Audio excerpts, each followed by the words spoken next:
Selamat pagi Bapak Ibu Guru hebat. Selamat datang pada acara Diseminasi Budaya Positif Modul 1.4.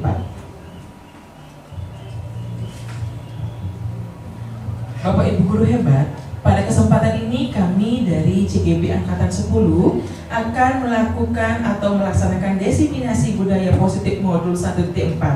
Nah Bapak Ibu, sebelum lanjut pada pemaparan materi, izinkan saya memperkenalkan diri. Perkenalkan, nama saya Lujuni Susanti, CGB Angkatan 10 SMK Negeri 3 Singaraja.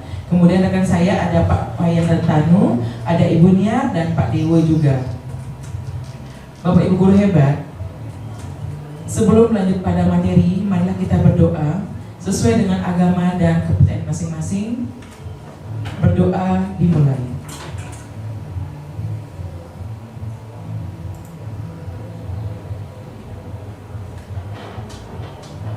Berdoa selesai.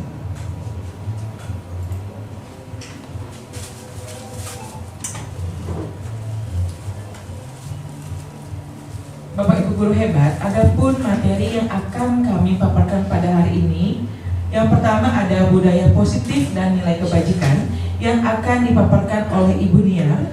Kemudian 5 dasar kebutuhan manusia dan posisi kontrol akan dipaparkan oleh Pak Dewo. Untuk materi keyakinan kelas akan saya paparkan sendiri, dan segitiga restitusi akan dipaparkan oleh Pak Wayan Tanu. Bapak Ibu, untuk mengefisienkan waktu, langsung saja kita mulai pada pemaparan yang pertama yang akan dipaparkan atau disajikan oleh Ibu Nia. Kepada Ibu Nia dipersilakan.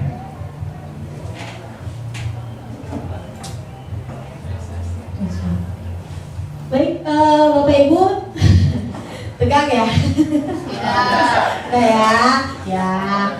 Ya, jadi pagi hari ini terima kasih sudah mau ikut andil dan ikut serta dalam pengibasan yang kami lakukan atau diseminasi yang kami lakukan. Jadi sebenarnya diseminasi ini Bapak Ibu itu kami lakukan untuk berbagi kepada Bapak Ibu agar kita sebagai pemimpin kelas, jadi kita sebagai pemimpin di kelas itu biar kita juga bisa memiliki atau menerapkan budaya positif kepada anak-anak. Apalagi Bapak Ibu, kita sudah tahu bagaimana era saat ini.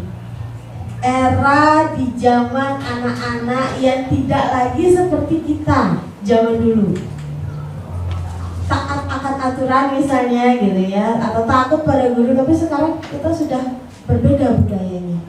Budaya yang berbeda gitu. Nah sehingga muncullah dan kami mendapatkan informasi dan pengetahuan tentang budaya positif ini Bapak Ibu. Nah sehingga ini penting kiranya kami bisa sampaikan kepada Bapak Ibu untuk budaya positif di kelas. Apalagi misalnya ini Bapak Ibu juga sebagai wali kelas. Nah ini juga bisa diterapkan dalam bagaimana kita berperilaku menjadi sebagai seorang guru, sebagai seorang pemimpin, dan juga sebagai pendidik dalam mendidik anak-anak kita. Nah Bapak Ibu izinkan saya sebelum kita masuk pada materi. Nah ini adalah kesepakatan diseminasi kali ini. Yang pertama, berpartisipasi aktif dalam kegiatan diseminasi, kemudian saling menghormati dan menghargai handphone dan alat komunikasi dalam keadaan senyap Bapak Ibu, dan mengikuti kegiatan secara penuh dan juga bersikap positif dan kooperatif selama kegiatan. Nah sebelum kita mulai, apakah Bapak Ibu sepakat dengan kesepakatan diseminasi kali ini, atau ada yang mau ditambahkan atau dikurangi atau dihilangkan? Cukup? Cukup, baik. Nah santai saja Bapak Ibu, boleh sambil minum. Jadi tujuan pada diseminasi kali ini adalah kami ingin menyampaikan pembelajaran dari penerapan konsep inti dari modul budaya positif serta pemahaman mengenai konsep-konsep inti dalam modul budaya positif. Jadi modul budaya positif itu kami dapatkan pada materi atau bab 1.4 Bapak Ibu. Nah inilah proses pendidikan guru penggerak kami. Baik, lanjut Pak. Oke. Pertanyaan awal. Nah, apa sih pentingnya menciptakan suasana positif di lingkungan sekolah, Bapak Ibu? Apa kira-kira? Apa sih pentingnya menciptakan suasana positif?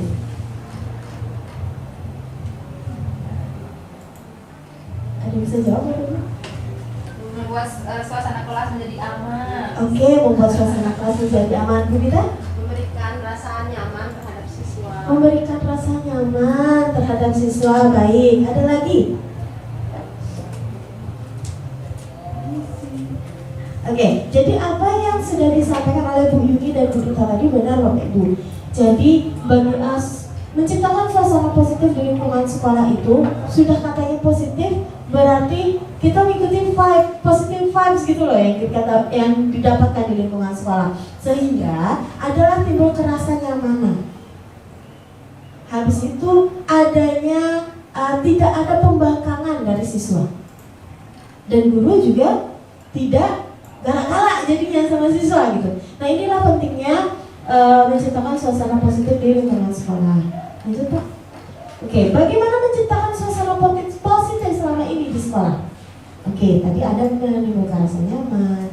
Itu gimana cara kita menciptakan itu di lingkungan sekolah? Udah nih? Tidak bersifat kaku. Tidak bersifat kaku, baik. Jadi harus jadi guru yang sabar gitu ya. Ada lagi Bapak Ibu?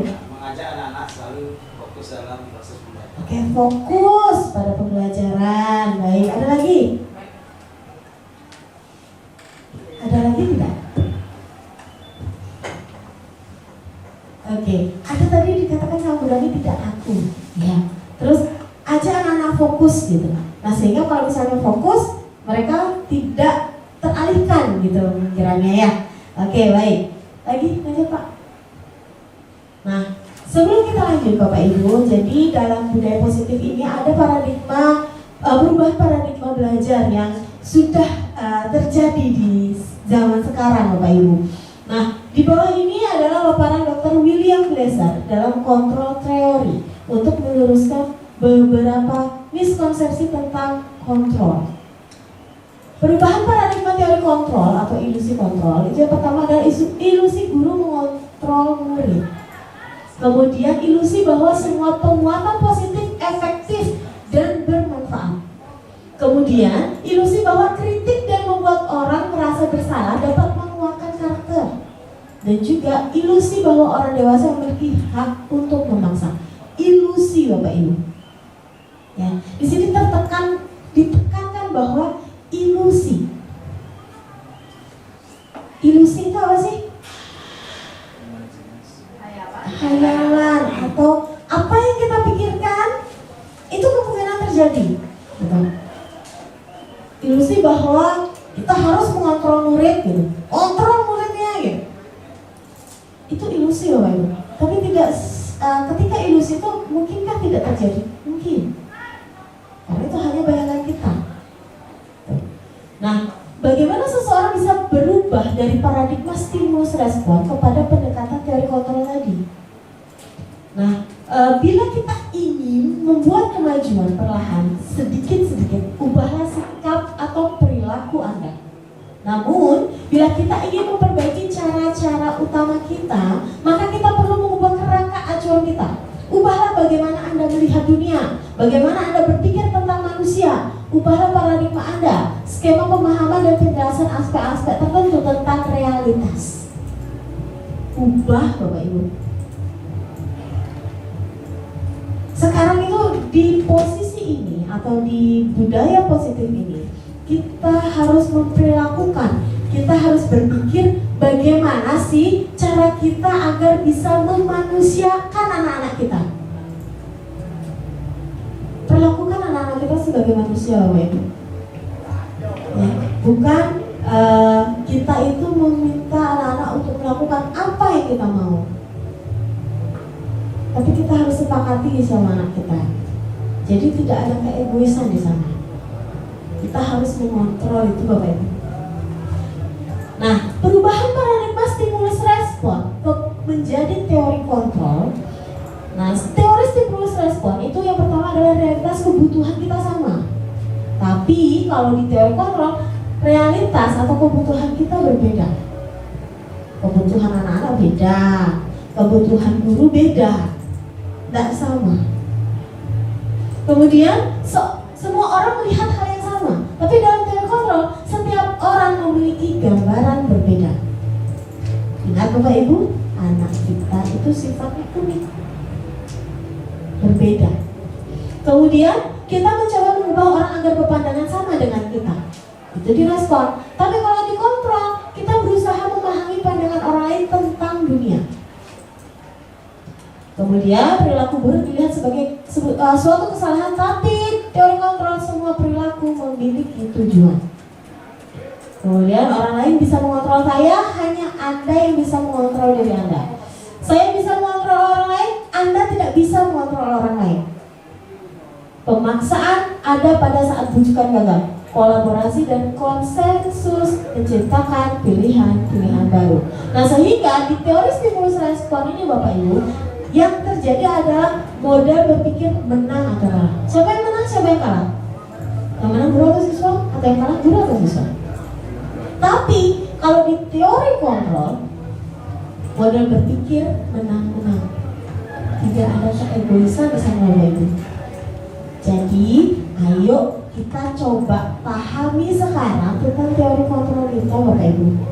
Kita mulailah menjadi manusia yang memang memanusiakan anak kita. Menurut Bapak dan Ibu, apa yang dimaksud dengan disiplin? Taat, Bu. Taat, baik. Taat. Oke, ada lagi? Ikuti aturan yang ada. Mengikuti aturan yang ada. Oke. Apa lagi Bapak Ibu? yang baik masalah. Tepat waktu. Oke, apa lagi? Dari Bapak Ibu yang repot di handicap. Apa lagi? Oke, kalau kita sudah dengar kata disiplin nih, kalau kita sudah mendengar kata disiplin, pasti yang terpikirkan atau yang terlintas adalah taat aturan, ya. Kemudian tidak melakukan pelanggaran, ya, dan lain sebagainya. Itu disiplin. Oke. Bapak Ibu, menurut Ki Hajar Dewantara, pengertian disiplin itu adalah seseorang yang memiliki disiplin diri, berarti mereka bisa bertanggung jawab terhadap apa yang dilakukannya karena mereka mendasarkan tindakan mereka pada nilai-nilai kebajikan universal. Dalam hal ini Ki Hajar menyatakan pertanggungjawaban atau Framework Delicial itulah selalu menjadi sisihannya, hak atau kewajiban dari seseorang yang pegang kekuasaan atau pimpinan dalam umumnya. Apapun artinya tidak lain ialah orang tadi harus mempertanggungjawabkan dirinya serta tertibnya laku diri dari segala hak dan kewajibannya. Nah, ini menurut Ki Hajar Dewantara dalam pemikiran konsepsi keteladanan sikap merdeka cetakan kelima tahun 2013 halaman 459. Jadi Bapak Ibu, kenapa Ki Hajar Dewantara bisa menyatakan seperti itu? Karena Ki Hajar Dewantara itu memang memperlakukan atau membuat teori tentang memanusiakan manusia, dan juga kita belajar atau mengajar siswa atau guru, ya, guru itu harus menghamba pada murid. Kita yang menghamba pada murid Bapak Ibu. Kita yang berpihak pada anak-anak. Nah, pengertian disiplin itu pemikiran Ki Hajar ini sejalan dengan pandangan Diane Gozen dalam bukunya Restructuring School Discipline tahun 2001. Dia menyatakan bahwa arti dari kata disiplin berasal dari bahasa Latin disciplina, yang artinya belajar. Kata disiplin juga berasal dari akar kata yang sama dengan disiplin atau murid atau pengikut. Untuk menjadi seorang murid atau pengikut, seseorang harus paham betul alasan mengapa mereka mengikuti suatu aliran atau ajaran tertentu, sehingga motivasi yang terbangun adalah motivasi intrinsik bukan ekstrinsik. Sehingga bagaimana sih cara kita membuat anak-anak itu disiplin dan taat dengan apa yang kita berikan atau yang kita inginkan sesuai dengan yang ingin kita ilusikan tadi Bapak Ibu. Caranya adalah buat mereka paham benar atau enggak kesalahan mereka. Berikan mereka yang berpikir bahwa oke, aku harus berubah karena aku tahu itu salah. Gimana caranya? Nanti akan dijelaskan oleh rekan saya Bapak Ibu. Nah, tujuan disiplin positif ini adalah menanamkan motivasi pada murid-murid kita, yaitu untuk menjadi orang yang mereka inginkan dan menghargai diri sendiri dengan nilai-nilai yang mereka percaya. Ketika murid-murid kita memiliki motivasi tersebut, mereka telah memiliki motivasi intrinsik yang berdampak jangka panjang. Motivasi yang tidak akan terpengaruh pada adanya hukuman atau hadiah, mereka akan tetap berperilaku baik dan berlandaskan nilai-nilai kebajikan. Karena mereka ingin menjadi orang-orang yang menunjung tinggi nilai-nilai yang mereka hargai atau mencapai suatu tujuan mulia. Sehingga disiplin positif ini akan berpatokan pada nilai-nilai kebajikan, Bapak Ibu. Oke, nilai-nilai kebajikan. Apa sih nilai-nilai kebajikan itu? Nah, sekarang ada pertanyaan nanti Bapak Ibu. Nilai-nilai kebajikan yang ingin diangkat dari peraturan-peraturan berikut. Oke, misalnya menggunakan helm saat mengendarai motor. Nilai-nilai kebajikan apa yang dilakukan? Nilai-nilai kebajikan itu misalnya apa Bapak Ibu? Misalnya bertanggung jawab, menghargai, menghormati, keselamatan, kebersihan. Oke. Kalau nilai-nilai kebajikan menggunakan helm saat mengendarai motor? Aturan, mentaati aturan, baik. Terus apa lagi? Keselamatan, baik. Apa lagi? Ada lagi nggak? Ya, tapi lebih kepada keselamatan. Membuang sampah pada tempatnya. Kebersihan, menjaga kebersihan, bagus. Dilarang menggunakan kata-kata kasar. Kesopanan. Ada lagi? Etika, menghormati. Iya. Coba Pak. Nah, ini Bapak Ibu. Jadi menggunakan helm saat mengendarai motor itu biasanya memang kita tuh bikin aturannya, kita ketika mengendarai motor harus gimana? Oh, kita harus menggunakan helm gitu. Tapi sebenarnya di balik itu disuruh menggunakan helm saat mengendarai motor itu adalah demi keselamatan kepala kita, Bapak Ibu. Ya, itu nilai kebajikannya. Kemudian membuang sampah pada tempatnya bukan agar sampah berserakan, sampahnya tidak berserakan, tidak, tapi demi kesehatan kita. Dan dilarang menggunakan kata-kata kasar itu adalah bagaimana cara kita menghormati orang lain. Gitu. Nah, nilai-nilai kebajikan ini dia itu akan berlingkup pada profil pelajar Pancasila. Ada apa aja Bapak Ibu? Ya, bertakwa, mandiri, kreatif, gotong royong, apa lagi Bapak Ibu? Kreatif dan sebagainya. Nah, jadi ada 6 nilai kebajikan dalam situasi suatu institusi atau organisasi. Namun, salah satu hal menarik, nilai kebajikan yang dipilih menjadi fondasi dari keyakinan sekolah atau keyakinan kelas yang disepakati seluruh warga sekolah ialah profil pelajar Pancasila. Sehingga nilai-nilai kebajikan ini akan terlingkuplah dalam profil pelajar Pancasila yang ada beriman dan bertakwa kepada Tuhan Yang Maha Esa, kemudian ada berkebinekaan global, mandiri, gotong royong, benar, kritis, dan kreatif. Oke, lanjut Pak. Nah, nilai-nilai kebajikan, nah ini nilai-nilai kebajikan yang sudah kita lakukan di sekolah Bapak Ibu. Jadi beriman dan bertakwa, gotong royong, benar, kritis, berkebinekaan global, mandiri, dan kreatif. Sehingga nilai-nilai kebajikan ini sudah kita terapkan di sekolah secara tidak sadar. Gitu. Nah, jadi itulah tadi Bapak Ibu mengenai budaya positif dan juga nilai-nilai kebajikan yang nantinya akan menuntun kita atau menuntun Bapak Ibu semua untuk memahami apa sih poin penting dari apa yang ingin kami bagikan. Baik, terima kasih. Selanjutnya akan saya berikan kepada MC Bu Juni.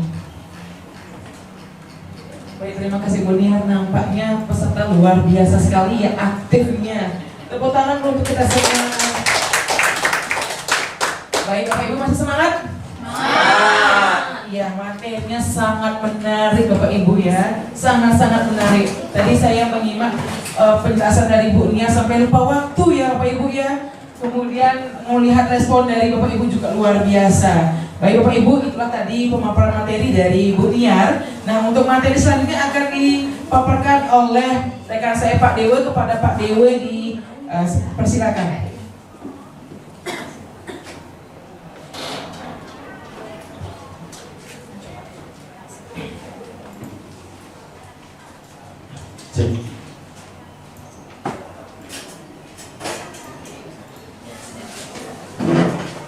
Terima kasih Bu Juni dan terima kasih juga Bu Nia sudah menjelaskan tentang budaya positif. Ya, sangat jelas sekali, luar biasa penjelasannya detail dan juga mudah-mudahan tadi Bu Nia bisa menyebarkan hal-hal yang positif bagi kita semua. Nah, pada kesempatan pagi hari ini, ya sebelumnya terima kasih Bapak Ibu ya sudah hadir di kegiatan kita, diseminasi kita pada pagi hari ini. Mudah-mudahan selama proses berjalannya ya kita menemukan hal yang ingin kita capai, terutama untuk di dalam pembelajaran dalam kelas. Ya, masih semangat nih? Oke, kita yel-yel SMK dulu ya. Oke, semangat pagi. Pagi, luar biasa, tetap semangat. Buha, SMK bisa, SMK hebat. Oke, berikan tepuk tangan untuk kita semua dulu. Dalam kesempatan ini saya mendapatkan bagian untuk sharing informasi terkait 5 kebutuhan dasar manusia. Karena hidup pasti akan ada banyak kebutuhan. Nah, ada 5 kebutuhan yang harus kita dapatkan. Yang pertama yaitu penguasaan, dan yang berikutnya adalah kasih sayang dan rasa diterima. Nah, siapa sih yang nggak mau disayangi dan diterima oleh banyak orang, ya? Yang berikutnya adalah kebebasan, freedom, ya. Pastinya kita ingin mendapatkan kebebasan. Kebebasan di sini maksudnya mengeksplor diri, kebebasan berbicara tanpa adanya pressure atau tekanan dari pihak dimanapun. Terus happiness, ya kesenangan, ya everyday is happy, everyday is fun. Jadi kita butuh kesenangan juga dalam hidup kita, apalagi kita nih guru-guru hebat, guru-guru penggerak nantinya. Ya, banyaknya tugas yang kita emban, ya kita perlu sedikit merasakan kesenangan, ya. Terus yang berikutnya adalah, nah, this is the most important thing is bertahan hidup, yaitu survival. Ya, kalau kita nggak bisa bertahan hidup, apalagi di dalam kejamnya dunia ini, kalau kita nggak kuat mental, ya kita nggak kuat iman, harus tetap panjang perut, ya sabar. Ya kita pastinya tidak bisa bertahan hidup. Jadi poinnya adalah kita bisa bertahan hidup dengan hal-hal yang membuat kita senang, yang membuat kita merasa disayangi, dan juga kebebasan kita dalam berekspor atau melakukan hal-hal, tentunya di sini hal-hal yang positif, ya. Karena di sini dalam kesempatan ini kita berbicara tentang budaya positif, terutama untuk kepentingan atau kepentingan siswa kita sendiri, murid kita sendiri. Nah, di sini kebutuhan dasar manusia adalah segala sesuatu yang kita lakukan untuk mendapatkan apa yang kita inginkan. Siapa sih yang nggak mau? Kita memimpikan mobil, ada mobil. Kita memimpikan rumah subsidi, ada. Ya, kita memikirkan artis datang menghampiri kita, tercapai. Ya, namun seluruh tindakan yang kita lakukan memiliki tujuan tertentu, dan semua usaha terbaik yang kita lakukan adalah dalam rangka agar kebutuhan dasar kita terpenuhi dengan baik. Ya, ada kata baik. Jadi kita tetap memikirkan hal-hal yang baik untuk kemajuan dan kepentingan kita bersama. Next.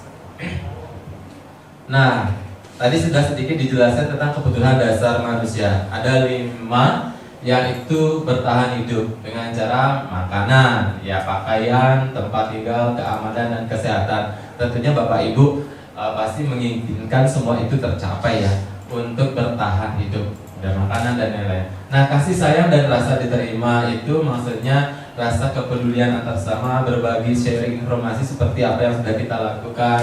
Bukan hanya informasi, mungkin makanan dan uang ya, Dek ya, buka Dek ya, nanti bagi-bagi uang. Kerjasama ini adalah satu cerminan kita di guru-guru sekolah ini, bekerja sama, saling support satu sama lain, dan juga menjadi bagian dalam kelompok tersebut. Nah, yang berikutnya adalah penguasaan. Penguasaan itu maksudnya harga diri, terus keinginan untuk dianggap, ya. Kalian mau tidak dianggap di sekolah ini? Kan enggak ya? Kita pastinya ingin dianggap dan dihargai di sekolah ini, tentunya dengan kualitas atau potensi atau prestasi yang kita harus tunjukkan kepada dunia, terutama warga sekolah. Terus memimpin, berprestasi, diakui dan didengar. Nah, yang berikutnya adalah kebebasan. Nah, di sini ada berapa, yaitu mandiri, memiliki pilihan, mencoba hal yang baru.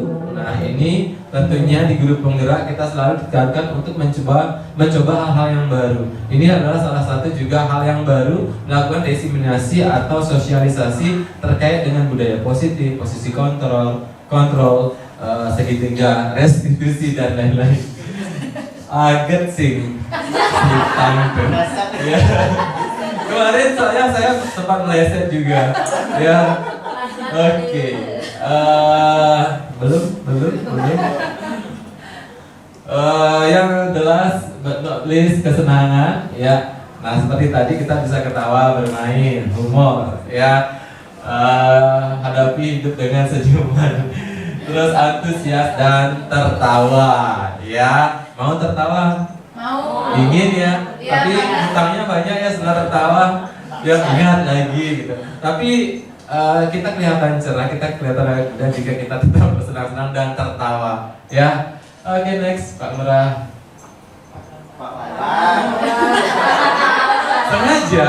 Sengaja serius sih, sengaja. Berarti kalian masih tetap fokus. Makanya saya pada menjadi Pak Lurah gitu kan. Oke, untuk bertahan hidup, contoh tindakan yang mungkin ditujukan oleh siswa di sekolah yaitu meminta izin untuk makan atau minum di luar waktu yang ditentukan, terutama jika merasa lapar atau haus.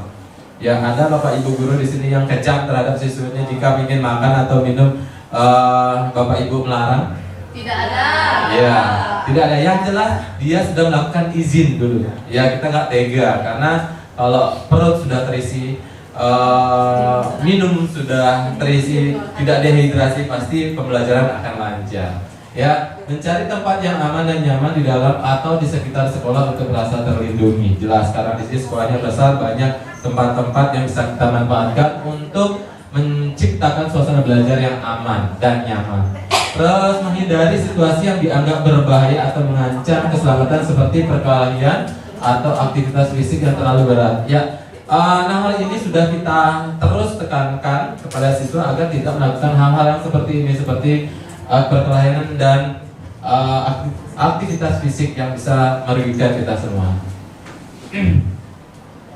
Berikutnya yaitu contoh tindakan yang mungkin ditujukan oleh siswa dalam menciptakan kasih sayang dan diterima. Nah di sini kami menulis mencari perhatian dari guru atau teman sebaya, misalnya dengan bercerita tentang pengalaman pribadi atau meminta bantuan. Mungkin dari Bapak Ibu guru di sini sudah ada yang sudah menjadi wali kelas, tentunya sudah melakukan hal yang pertama ini ya. Ya, kita melakukan pendekatan atau approachment kepada siswa kita sendiri biar kita tahu ya masalah apa yang mereka hadapi, dan the most important thing is giving solution. Jadi memberikan solusi yang terbaik untuk kemajuan atau hal-hal yang lebih baik agar cita-cita yang kita inginkan ke anak didik kita tercapai juga ya. Terus yang berikutnya adalah membentuk dan mempertahankan hubungan dekat.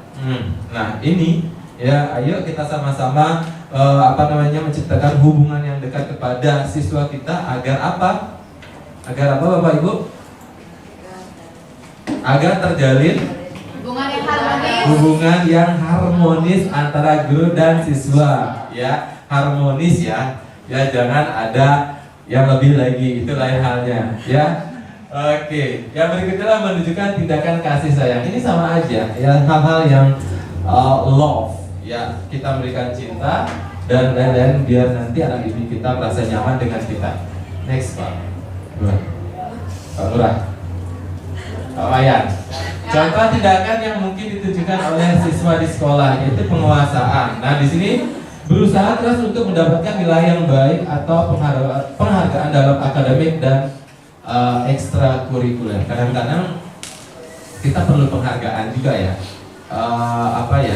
apresiasi terhadap diri kita sendiri untuk untuk memotivasi kita agar bisa menciptakan hal-hal yang lebih baik dari sebelumnya. Ya kadang-kadang kita perlu ini juga, tapi tidak terlalu mengharapkan bangun yang jelas kita harus tetap konsisten untuk ini. Terus mengambil peran kepemimpinan dalam kelompok atau organisasi sekolah seperti menjadi ketua kelas atau ketua klub. Ya ini pastinya sudah meminta umpan balik konstruktif dari guru untuk memperbaiki kinerja akademik atau keterampilan. Nah umpan balik sangat penting Bapak Ibu ya, biar kita tahu nanti kedepannya hal yang mana harus kita benahi dan hal yang mana harus kita pertahankan.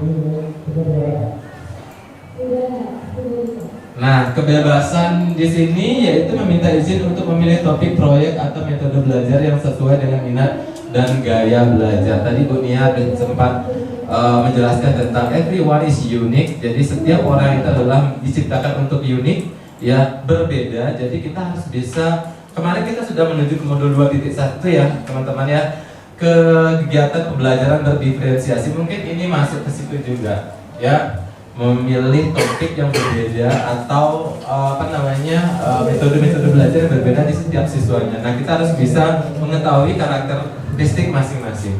Terus menunjukkan keinginan untuk memiliki jadwal yang lebih fleksibel atau kesempatan untuk bekerja secara mandiri. Dan yang terakhir adalah menunjukkan ketidakpatuhan atau protes terhadap aturan yang dianggap terlalu ketat atau tidak adil. Nah, ini yang mungkin jarang siswa kita tunjukkan, ya. Karena mereka mungkin takut ya, takut belang, takut simpangan nilai gede, takut dalam bahasa. Harusnya mereka harus bisa the freedom of speech, bebas berbicara, ya, bebas berbicara. Tapi dalam hal ini untuk menciptakan hal yang positif dan lebih baik lagi. Next. Nah, kesenangan di sini maksudnya adalah mengambil bagian dalam kegiatan yang menyenangkan dan menghibur, seperti olahraga, seni, atau permainan di waktu istirahat. Ini di sekolah kita, ya, di sekolah kebanggaan kita di sini sudah setiap harinya menciptakan hal-hal yang seperti ini. Karena di setiap harinya Senin, Selasa, Rabu, Kamis, dan sampai Jumat ada kegiatan-kegiatan di morning briefing yang tentunya setiap kegiatan itu berbeda, ya. Terus mencari interaksi sosial yang menyenangkan dengan teman-teman seperti bercanda atau bermain bersama. Nah, mungkin Bapak Ibu guru hebat di sini menyadari bahwa setiap kita mengajar banyak siswa kita untuk bermain game di dalam kelas. Ya, ini adalah salah satu bentuk untuk menciptakan kesenangan. Namun kita sebagai guru, sebagai fasilitator juga di sini harus setidaknya memberikan kontrol juga sejauh mana mereka harus bisa boleh bermain game pada saat pembelajaran tentunya, ya. Terus, nah, motivasi perilaku manusia menurut Diane Gosson, Instructing School Discipline, itu yang pertama itu beliau mengungkapkan untuk menghindari ketidaknyamanan atau hukuman. Yang kedua adalah mendapatkan imbalan atau penghargaan. Yang ketiga adalah menjadi orang yang mereka inginkan dan menghargai diri sendiri dengan nilai-nilai yang mereka percaya. Ini biasanya motivasi yang dimiliki oleh manusia. Ya, oke, Bapak Ibu guru, sebelum saya lanjutkan ini question, ada pertanyaan? Jelas? Pas. Oke, pas. Pak Lurah, boleh minta bantuan untuk membacakan? Iya, karena kita akan bahas tentang 5 posisi kontrol. Oke. Biar nanti saya nggak salah ya. Ya, Pak Lurah, tolong dibantu saya untuk membacakan materi yang akan saya sharing. Apa Pak Lurah? Oke, baik, terima kasih. Di sini saya membantu Pak Dewa dalam menyampaikan materinya. Pertama, di sini 5 posisi kontrol. Oke, 5 posisi kontrol. Oke, sebelum saya menjelaskan di sini, mungkin Bapak Ibu ada pemikiran apa sih 5 posisi kontrol? Ada yang tahu? Bu Dita, Bu Herlin, Met, Bu Meta, Bu Yuni, Bu Dani, Bu Dani. Pak Lurah izin mikrofonnya. Dia mau nyanyi Bu Dani. Terima kasih atas kesempatannya. Yang saya tahu kontrol yang mungkin kebanyakan guru yang memakai dan menggunakan yaitu kontrol sebagai penghukum. Oh, penghukum ya. Oke, sebelum kita lebih lanjut dengan pembahasan 5 posisi kontrol di sini, ada yang masih bujang di sini? Semuanya sudah. Oh, semua sudah bujang. Ya. Semua sudah dikamping-kamping ya. Nah, pertanyaan saya, di dalam rumah tangga kita pasti kita membentuk kontrol ya, membuat kontrol ya. Nah, dalam hal ini kita memberikan apa istilahnya kontrol-kontrol atau ya bisa dibilang aturan tapi informal aturan ya yang tidak tidak mengikat. Namun kita membuat kontrol itu sejauh mana dan apa yang baik untuk keluarga kita. Misalnya salah satu contoh kontrol yang Bapak Ibu lakukan di rumah untuk suami apa? Pengurangan gaji. Mengontrol gajinya setiap bulan, Bu Beta. Jam malam. Jam malam berarti. Suaminya Bu Beta berarti sering keluar malam. Kontrol ya. Awas sampai jam basi. Bisa itu. Untuk anak, ya, untuk anak biasanya kontrolnya Tidak bermain HP berlebihan. tidak bermain HP berlebihan. Apalagi Tidak pacaran makan. tidak pacaran dulu. Kalau misalnya anaknya sudah SMA atau kuliah, boleh pacaran? Boleh tapi harus dijaga juga. Oke, tetap dikontrol. Oke. Nah, sekarang saya akan sharing ya sharing. Nah, posisi kontrol di sini adalah program disiplin positif yang berpusat pada murid yang dikembangkan oleh Diane Goshen dengan pendekatan restitusi yang disebut dengan 5 posisi kontrol. Nah, inilah 5 posisi kontrol. Yang pertama sebagai penghukum, yang kedua pembuat merasa bersalah, yang berikutnya ketiga adalah sebagai teman, dan keempat itu sebagai pemantau, dan yang terakhir adalah sebagai manajer. Nah, sekarang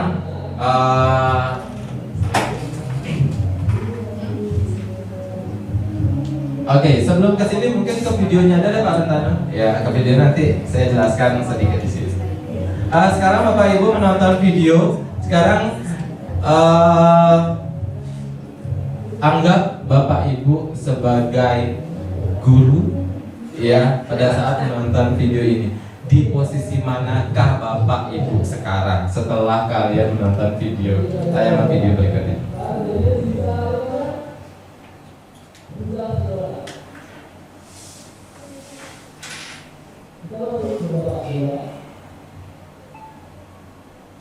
Siswanya ya. Dari gurunya pertama. Salam bahagia Ibu dan Bapak guru hebat dalam penerapan disiplin positif. Oke, ini posisi penghukum ya.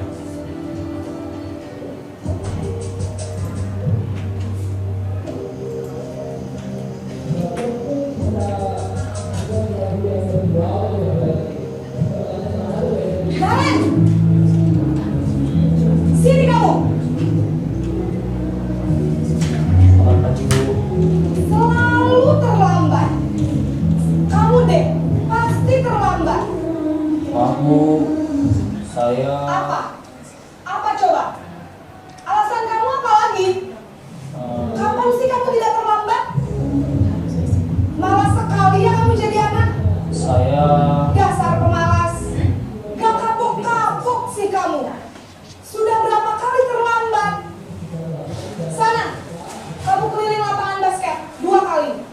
Kenapa saya harus keliling lapangan basket, Bu? Kenapa? Kamu melawan ibu. Berani-beraninya jawab. Sudah terlambat, masih berani jawab pula. Sekarang, keliling lapangan basket 5 kali sekalian. Biar kapok. Cepat. Pergi sana ke lapangan basket. Oke, sebelum ke posisi kontrol yang berikutnya, Bapak Ibu tadi sudah menyimak videonya ya? Ya, sudah menyimak ya? Nah, apakah Bapak Ibu dalam posisi kontrol yang itu sebagai penghukum? Pernah. Pernah. Ya, pernah. Apa sering? Ya, galak-galak seperti itu. Ya, galak-galak. Bu Meta untuk anak lasnya pasti setiap Bu Dita untuk perwaliannya untuk kelas 10 TPRL pastinya ini ya, penghukum ini ya, yang sering nggak pernah menghukum tapi bentak-bentak. Nah, itu posisi penghukum ya. Tadi ibu gurunya itu dengan nada tinggi, dengan nada garang ya, menanyakan kenapa kamu terlambat, nak? Kamu pemalas dan lain-lain. Apakah menurut Bapak Ibu itu bagus tidak untuk membentuk karakter anak? Tidak. Tidak ya. Ya. Nah, setelah Bapak Ibu menonton ini, mudah-mudahan kita bisa mengontrol diri kita sendiri agar nanti karena kita terus keras seperti ini pasti akan mempengaruhi mental mereka juga. Ya, sebagai penghukum biasanya Bu Juni ini keras-keras ini, kamu nak, gitu ya. Dan yang berikutnya di sini saya menjelaskan video ini akan menayangkan tentang posisi pembuat merasa bersalah. Tolong disimak, izin ini untuk di post bentar. Post, ya. Nah, ini saya setelah menonton video ini kemarin, saya inginkan Bapak Ibu menuliskan satu kata atau kalimat yang ada dalam video ini seperti apa maksudnya merasa bersalah itu. Yang mana sih kutipannya yang merasa bersalah? Oke, silakan. Kutipan-kutipan mana yang bisa memicu rasa bersalah? Gurunya. Apa Ibu? Naren, kamu kenapa terlambat lagi, nak? Ya Tuhan, Naren, kamu senang ya bikin ibu susah ya? Kalau kamu terlambat lagi, nanti ibu yang ditegur bapak kepala sekolah, nak.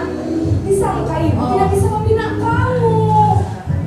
Duh, gimana ini? Maaf Bu. Duh, Gusti Naren, kamu suka ya kalau ibu ditegur bapak kepala sekolah? Terus, sekarang ibu harus tulis apa yang di buku absen? Ini kamu sudah sering terlambat loh. Ibu harus apa coba? Maaf Bu. Maaf sekali. Oke, mungkin itu cuplikan tadi posisi kontrol merasa bersalah. Nah, Bapak Ibu pernah melakukan hal ini? Pernah pastinya. Ya, pernah pastinya. Cari ragu, merasa tertekan deh, gitu. Merasa bersalah, ya. Mungkin Bapak Ibu sudah mendapatkan satu kutipan atau kata atau kalimat yang ada, yang kalimat yang mencerminkan merasa bersalah itu seperti apa kalimatnya? Naren. Itu aja. Selanjutnya apa? Hah? Jawab apa coba? Itu? Nah, itu kalau kamu seperti ini nanti ibu yang akan disalahkan oleh kepala sekolah. Naren, nah, itu kalian merasa bersalah ya terhadap tindakan anak pada saat keterlambatan. Ya biasanya cewek-cewek seperti ini yang baperan biasanya. Saya bu orang, bangun bu orang masih gitu gini gitu. Ya, nah itu poinnya. Nah ini yang berikutnya adalah posisi teman. Ya, posisi teman. Silakan Pak. Oh, ya.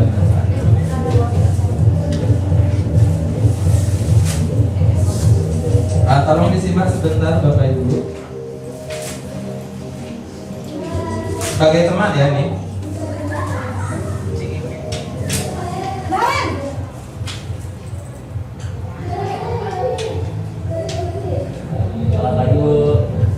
Wah, sudah jam berapa ini, nak? Terlambat lagi ya saya. Iya Bu. Habis ibu saya lupa membangunkan saya Bu. Kamu malah menyalahkan ibu kamu. Kok terlambat sih? Iya Bu. Saya memang terlambat bangun tadi. Jadi biarpun saya lagi kencang, tetap nggak kekejar Bu. Ya sudah sana, nanti lain kali larinya lebih kenceng lagi ya. Lagi bikin seneng ibu demi ibu, bisa kan? Bisa Bu. Ya sudah sana masuk kelas, ibu beresin urusan absen kamu. Nah, itu sebagai teman ya Bapak Ibu. Mungkin karena setiap orang itu mempunyai cara yang berbeda. Ibu bapak yang ada di sini juga pastinya pernah melakukan hal ini ya, terutama ibu guru yang cantik ya, guru cewek biasanya melakukan hal yang seperti ini. Ya ini sebenarnya bagus juga sebagai teman biar mereka juga merasa nyaman dan terbuka kepada kita jika pada saat itu menemukan masalah. Tapi harus dibatasi juga. Kadang-kadang anak kita malah kelewatan ya karena kita sudah dianggap teman. Nah Bang Lea itu masih timpal dan kayaknya Nah, itu takutnya. Namun posisi kita di sini sebagai guru harus bisa mengontrol juga, ya, sampai sejauh mana kita harus bisa menjadi teman. Nah, yang berikutnya adalah posisi pemantau atau monitor. Nah, Bapak Ibu siapa nih seperti ini? Ayo silakan.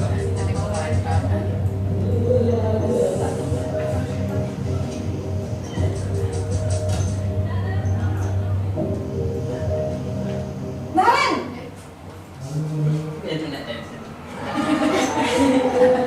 Selamat pagi Bu. Naren, apa peraturan sekolah kita tentang jam berapa kita harus masuk sekolah, Nak? Kita harus di sekolah jam 7 Bu. Iya betul, sekarang sudah jam 7.20. Naren sudah tahu konsekuensinya jika terlambat hadir. Paham Bu. Saya harus tinggal kelas pas jam istirahat selama 20 menit. Iya benar, konsekuensinya demikian. Jadi nanti jam 9.30 pas istirahat, kamu harus tinggal di kelas, kerjakan tugas tambahan untuk ketinggalan kamu, ya? Baik Bu. Oke, itulah posisi pemantau. Jadi Bapak Ibu diposisikan di sana menggunakan aturan yang sudah ada. Jadi aturan itu sebagai landasan buat untuk menghandle ya siswanya pada saat keterlambatan, seperti beberapa pernyataan yang diungkapkan oleh Ibu Guru tadi. Ya. Terus yang berikutnya, nah ini yang paling penting Bapak Ibu Guru, silakan disimak. Di sini kita posisinya sebagai manajer.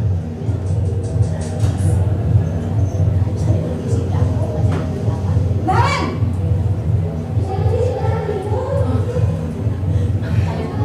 Selamat pagi Bu. Selamat pagi Naren. Maaf Bu, saya terlambat. Iya, sekolah masuknya jam 7, sekarang sudah jam 7.20.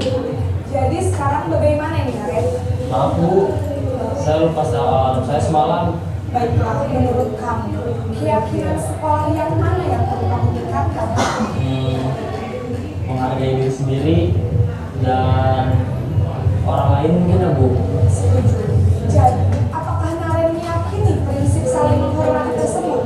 Iya Bu, saya meyakininya. Apakah Naren bersedia memperbaiki masalah keterlambatan ini? Bersedia Bu. Bagaimana kamu akan memperbaiki masalah keterlambatan ini? Saya akan coba untuk tidak lupa menyetel alarm saya Bu. Baik, kalau Naren lupa menyetel alarm di rumah, ada orang yang kira-kira bisa bantu mengingatkan tidak? Ada Bu, kakak saya, Kak Emma. Ada lagi selain Kak Emma? Selain Kak Emma, ada ibu saya. Baik, jadi yang mengingatkan Naren adalah Kak Emma dan ibu kamu ya? Kira-kira akan mulai setel alarm kapan Naren? Setelah pulang sekolah, akan segera saya lakukan. Baik, jadi Naren akan setel alarm untuk bangun besok pagi dan akan diingatkan oleh kakak dan ibunda Naren ya. Ada lagi yang mungkin perlu dilakukan Naren agar tidak terlambat bangun lagi. Tidak ada Bu. Baik Naren, terima kasih untuk kerjasama kamu. Sekarang kamu perlu kembali ke kelas untuk belajar. Baik Bu, terima kasih. Oke, nah ini adalah posisi manajer. Di dalam pendidikan guru penggerak ini kami dimohonkan untuk melakukan hal yang ini di posisi manajer. Walaupun terkadang kita susah untuk mengaplikasinya, namun kita diharapkan untuk melakukan posisi manajer ini, di mana kita harus bisa memanage atau mengelola suatu masalah dan mencari solusi ke depannya. Dan bukan kita yang mencari solusi, tapi kita memancing pertanyaan kepada siswa untuk mencari solusi apa yang harus mereka lakukan jika menemukan masalah. Tentunya dalam video ini keterlambatan siswa masuk sekolah. Jadi kita tidak semerta-merta untuk menanyakan kenapa kamu terlambat dan lain-lain dengan cara membentak dan lain-lain gitu loh. Dan itu dengan posisi manajer ini kita bisa terstruktur dan juga memanage emosi seseorang untuk melakukan hal yang bisa membuat lebih baik dalam berperilaku ke depannya, terutama dalam keterlambatan. Nah, Bapak Ibu, mungkin cukup sekian dari saya. Mudah-mudahan apa yang sudah saya bisa sharingkan untuk hari ini bisa bermanfaat bagi kita semua, terutama pada saat kita memanage atau mengelola anak didik kita di dalam kelas ataupun di luar kelas. Terima kasih saya ucapkan. Mungkin untuk selanjutnya akan dilanjutkan oleh Bu Juni. Ya, Bu Juni. Untuk Bu Juni dipersilakan. Oke, berikan tepuk tangannya dulu. Baik, terima kasih Pak Dewa, luar biasa sekali. Minta tepuk tangan sekali Bapak Ibu guru hebat. Masih semangat ya? Masih semangat? Masih. Tadi pemaparan Pak Dewa sangat seru ya. Kemudian pesertanya juga Bapak Ibu juga luar biasa berpartisipasi dalam menjawab. Baik Bapak Ibu, untuk keyakinan kelas akan saya paparkan gitu ya. Jadi pada kesempatan ini saya tidak suhu ya Bapak Ibu ya, tetapi akan saya sharing tentang apa yang sudah saya dapatkan selama mempelajari modul 1.4 terkait dengan keyakinan kelas. Baik Bapak Ibu, ayo kita mulai. Nah, keyakinan kelas. Apa itu keyakinan kelas? Nah, pernyataan-pernyataan universal yang dibuat dalam bentuk kalimat positif yang Bapak Ibu saya ulang ya, pernyataan-pernyataan universal yang dibuat dalam bentuk kalimat positif. Ya, kalau dalam membuat keyakinan kelas, kalimat positif yang disepakati bersama oleh guru dan murid untuk menjadi pedoman dalam bersikap dan berperilaku di kelas. Kata kuncinya apa Bapak Ibu? Apa kata kuncinya? Apa kata kuncinya? Positif. Pernyataan-pernyataan universal yang dibuat dalam bentuk kalimat positif yang disepakati bersama oleh guru dan murid untuk menjadi pedoman dalam bersikap dan berperilaku di kelas. Jadi Bapak Ibu, ketika kita menyusun atau membuat keyakinan kelas sebagai kesepakatan kita melakukan proses pembelajaran di kelas, nah itu dibuat kesepakatan antara guru dan murid. Jadi tidak sepihak gitu ya. Jadi kita membuat kesepakatan itu tidak serta-merta kita yang menulis, kita yang membuat. Nah, bagaimana bahasanya? Bagaimana kalimatnya? Kalimat-kalimat yang digunakan adalah kalimat-kalimat yang positif. Nah, Bapak Ibu, menurut dosen, suatu keyakinan akan lebih memotivasi seorang dari dalam atau memotivasi secara intrinsik. Seorang akan lebih tergerak dan bersemangat untuk menjalankan keyakinannya daripada hanya sekedar mengikuti serangkaian peraturan. Jadi kalau kita menyusun kemudian meyakini itu, maka kita akan tergerak dengan sepenuh hati. Jika kita menerapkan keyakinan kelas, kemudian kita libatkan anak-anak untuk menyusun itu, tentu dia akan dibuat dengan kesadaran penuh. Apa yang menjadi hal-hal yang dia inginkan, kita sepakati bersama. Tentunya mengarah ke hal-hal yang positif, sehingga terjalin kenyamanan, kesepakatan yang baik, tidak memihak. Itu Bapak Ibu ya. Nah, terkadang banyak sekali ini fakta. Kadang-kadang kita terlalu memaksakan diri untuk anak-anak biar menjadi apa yang kita inginkan. Betul Pak? Betul? Betul Pak? Betul? Jadi kita ingin anak-anak itu perfect begitu ya, mengikuti semua apa yang kita sampaikan gitu. Nah Bapak Ibu, ada perbedaan antara keyakinan dan peraturan kelas. Kira-kira Bapak Ibu lebih sering menerapkan yang mana? Keyakinan kelas atau peraturan kelas? Nah, apa? Peraturan kelas. Oke, dulu ya, dulu itu lebih ke peraturan kelas, sama saya juga gitu ya. Tetapi setelah saya mengikuti pembelajaran di modul 1.4, kesabaran saya yang setipis tisu meningkat menjadi sedepal kapas. Ada peningkatan. Ya. Tapi kapasnya yang kapas tidak basah ya Bu ya, jadi agak mengembang begitu. Kalau basah tetap tipis lagi gitu ya. Ada perubahan sedikit begitu ya. Oke Bapak Ibu, tentu kita menyadari ini tidak mudah Bapak Ibu. Kan kita hanya teori nih, ya kan, implementasinya bagaimana? Apakah sama? Kan seperti itu ya. Inilah tantangan kita Bapak Ibu. Bagaimana kita mengontrol diri. Tadi sudah disampaikan oleh Pak Dewo juga, kita ada di posisi kontrol mana. Ya, itu tantangan kita. Kita mulai dulu dari diri sendiri. Jangan sampai kita belum menyiapkan kesiapan diri kita, terus kita datang-datang ke kelas udah marah-marah. Misalnya kita lagi belum bisa menempatkan posisi kontrol kita masuk ke kelas, kemudian lihat sampah sedikit berserakan, siapa ini yang piket? Yang piket kerjakan dulu. Nah, apakah betul seperti itu? Betul? Saya juga seperti itu Bapak Ibu ya. Dulu gitu ya. Oke Bapak Ibu, kita akan lihat dulu. Oke, boleh dilihat di monitor depan. Apa sih peraturan kelas? Tadi kan keyakinan kelas itu kalimatnya harus lebih positif. Nah, yang pertama, jangan datang terlambat. Apakah sering menggunakan kata jangan datang terlambat?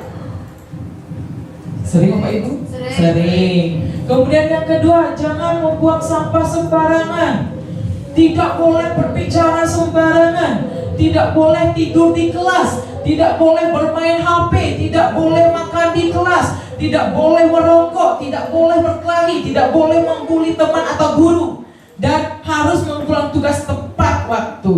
Nah, terlalu banyak terlalu banyak atur. Kalau ke kita dilarang atau banyak diatur, bagaimana Pak Ibu, nyamankah? Tidak. Merasa tertekan? Betul sekali Bapak Ibu ya. Stres, benar sekali. Itu pun yang dirasakan oleh anak-anak kita. Jika kita menerapkan aturan itu terlalu banyak larangan, langsung nyablak begitu ya, langsung to the point kata-katanya begitu. Nah, kata-kata seperti ini, bagaimana kita bermuara, ini arahnya, tapi kita sampaikan dengan cara yang lebih positif. Kalau peraturan, kita melibatkan siswa atau tidak Bapak Ibu? Kalau peraturan kelas, kita melibatkan siswa apa tidak? Atau kita buat sendiri saja? Melibatkan siswa, peraturan kelas kita buat melibatkan siswa ya? Ada yang tidak melibatkan siswa? Oke Pak Murah, silakan Pak. Boleh dipakai mic-nya biar nanti Pak ini tidak bingung keblinger ya ngeditnya ini. Baik. Suara tidak masuk. Baik. Silakan Pak Murah. Terima kasih atas waktunya. Menurut saya yang saya lakukan pada saat proses pembelajaran di kelas, untuk peraturan kelas itu mungkin guru yang membuat.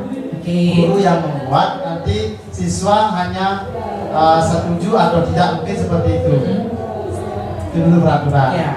Terus tadi kan dengan keyakinan gitu. Oke, Kalau keyakinan, kita bersama membuat keyakinan itu. Oke. Baik guru maupun siswa. Itu menurut saya. Oke. Yang Pak Murah selama ini lakukan peraturan atau keyakinan? Peraturan. Luar biasa Pak Murah ya. Nanti kita sama-sama belajar ya Pak Murah ya. Apalagi sudah tahu sekarang ya. Oke, terima kasih Pak Murah. Oke, jadi kalau kita membuat peraturan, siswa tinggal menyuruh, ini loh nak aturannya, kalian ini gitu. Siswa tinggal mangguk-mangguk, ya Bu, sepakat ya, sepakat Bu, gitu. Padahal ada hati yang tersakiti,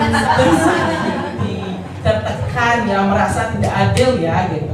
Oke, jadi nah Bapak Ibu, kata-kata ini, kata-kata jangan tidak, kita akan belajar untuk mengubahnya menjadi kata-kata yang lebih positif kalimatnya ya. Oke Pak Rentan. Nah ini kalimat positifnya Bapak Ibu. Nah Bapak Ibu, sebelum membuat keyakinan kelas, apalagi kemarin sudah disampaikan oleh Ibu Kepala Sekolah bahwasanya setiap guru harus memiliki keyakinan kelas, ya kan? Nah inilah tahapannya Bapak Ibu.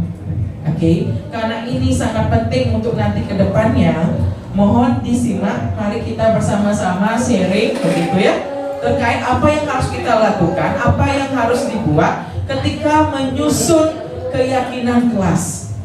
Apa yang boleh, apa yang tidak, gitu ya. Apa yang harus dilakukan, apa saja isinya gitu. Oke, kita mulai dari yang pertama. Untuk kalimat positif yang tadi sebelumnya ada di peraturan kelas, Bapak Ibu bisa gunakan ke-10 ini. Oke, misalnya datang tepat waktu. Kalau tadi kan jangan datang terlambat ya Bapak Ibu ya. Nah sekarang kita ubah menjadi yang lebih positif lagi, yang lebih enak lagi didengar. Datang tepat waktu.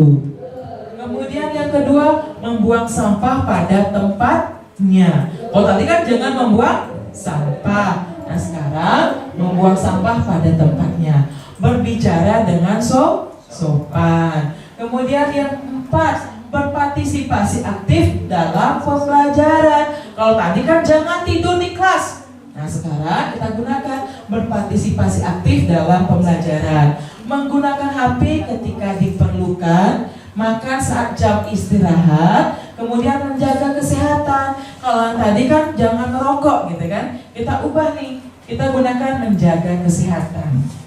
Kemudian saling menyayangi. Kalau tadi kan jangan membuli ya, jangan membuli guru dan teman, tapi kita gunakan saling menyayangi, saling menghormati, dan mengumpulkan tugas tepat waktu.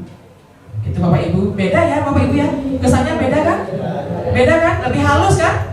Nah, sehingga tidak ada yang tersakiti, tidak ada yang istilahnya ditekan begitu. Jadi kita sama-sama dengan penuh kesadaran melakukan dan meyakini kesepakatan keyakinan kelas. Oke Bapak Ibu, apa saja prosedur penyusunan keyakinan kelas? Nah Bapak Ibu, oke, mohon disimak apa saja prosedur penyusunan keyakinan kelas. Dan nanti Bapak Ibu di semester depan akan membuat keyakinan kelas di masing-masing kelasnya. Yang pertama, mempersilakan warga sekolah. Oke, kalau kita membuat keyakinan kelas ini muaranya ya, keyakinan kelas ataupun keyakinan sekolah.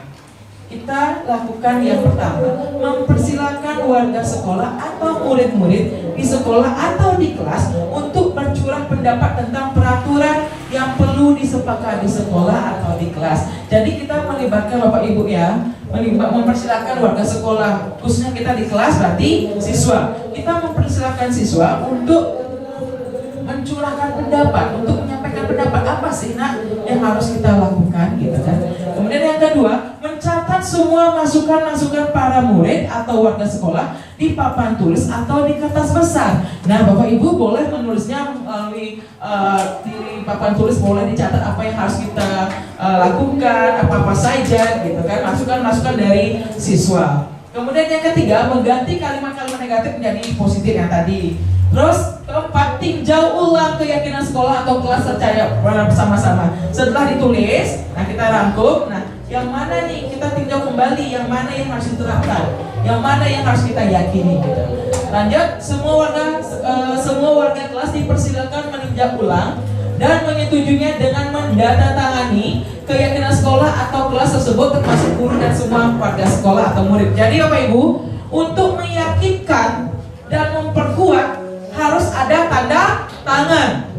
Tanda tangan siapa? Tanda tangan siswa maupun tanda tangan guru. Bila perlu tanda tangan wakil kurikulum dan kepala sekolah. Karena itu dasarnya kuat Bapak Ibu. Jika nanti anak-anak melanggar keyakinan kelas yang sudah dibuat, kita sudah ada bukti fisik karena anak-anak sudah menyepakati dan menyetujui hal tersebut, sehingga mengurangi hal-hal yang tidak kita inginkan gitu ya. Antisipasi. Siapa saja yang nanti protes? Mungkin dari orang tua siswa yang tidak terima gitu kan, atau anak-anaknya yang tidak terima, atau wali kelas dan siapapun yang tidak terima atau misalnya kurang setuju dengan hal tersebut gitu ya.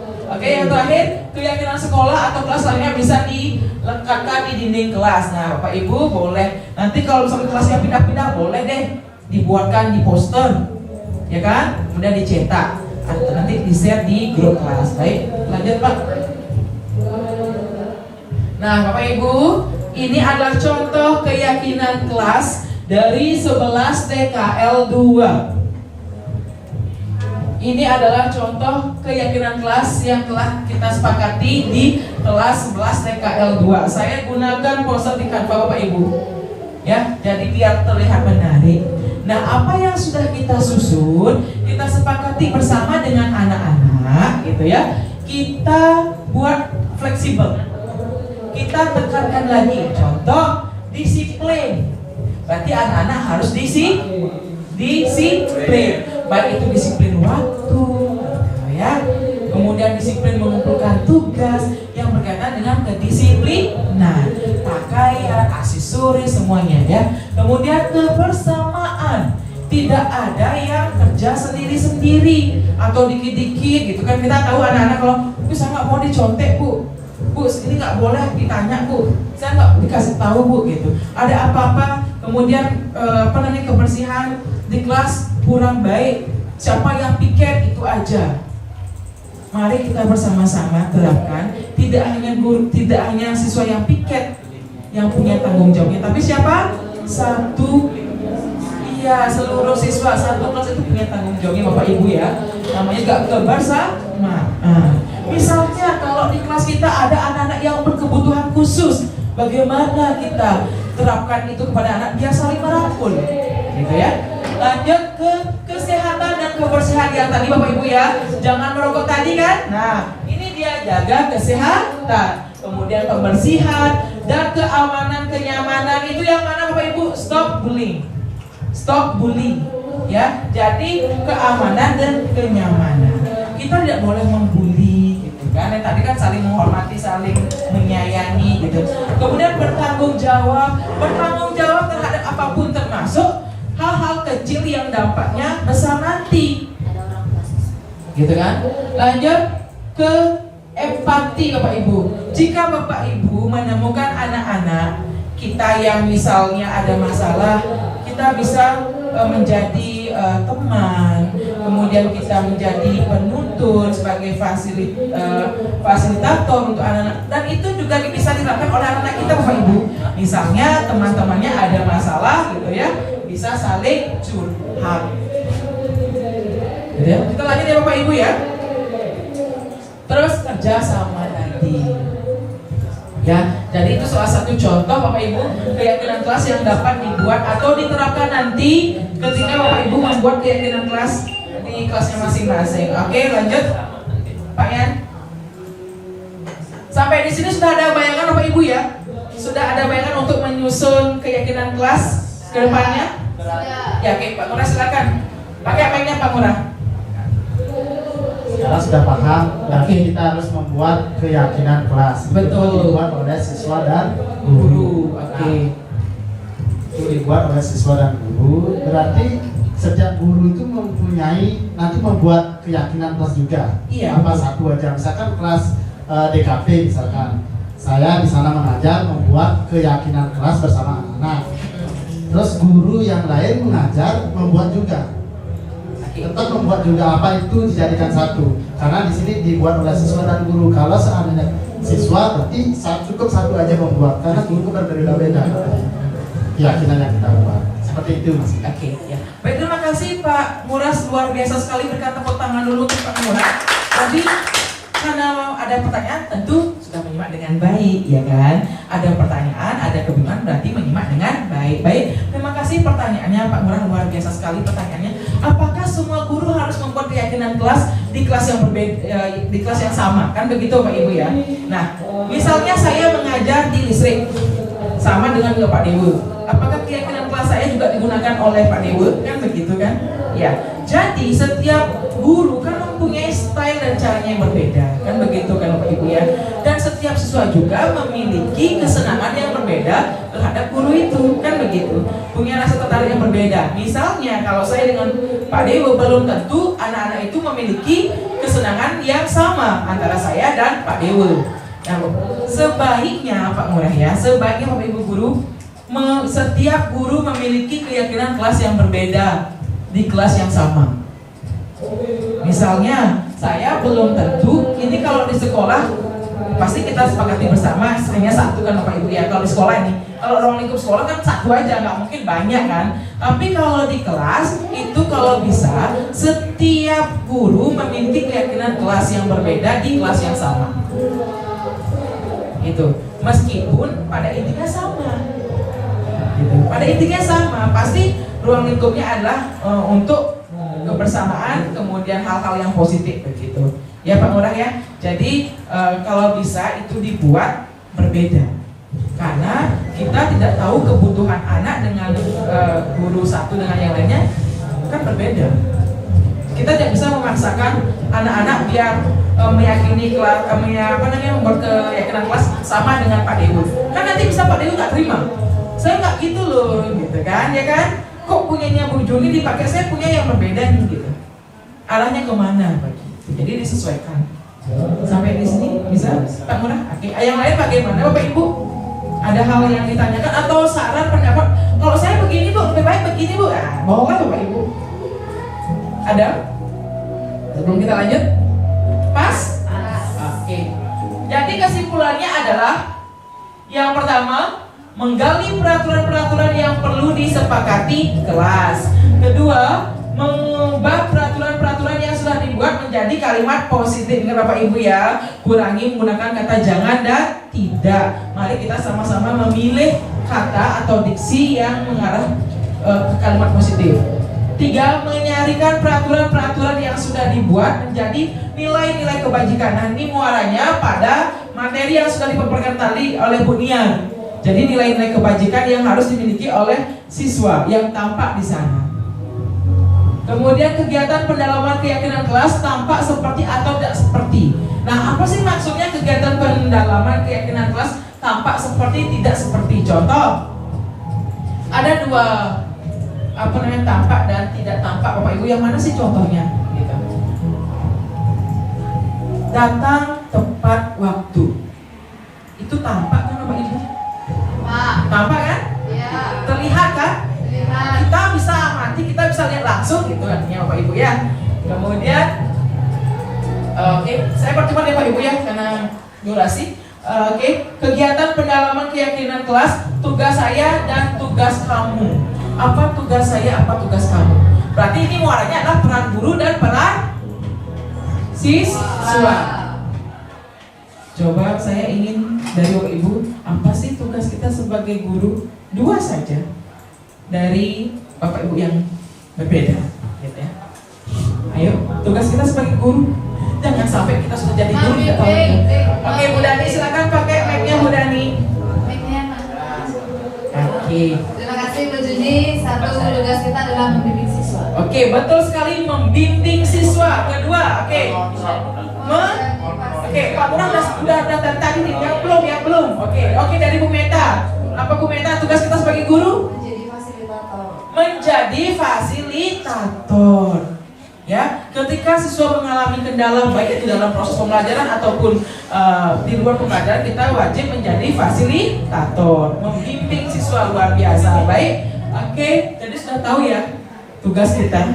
Kalau tugas murid apa? Oke, biasakan Bapak Ibu jangan keroyokan dong.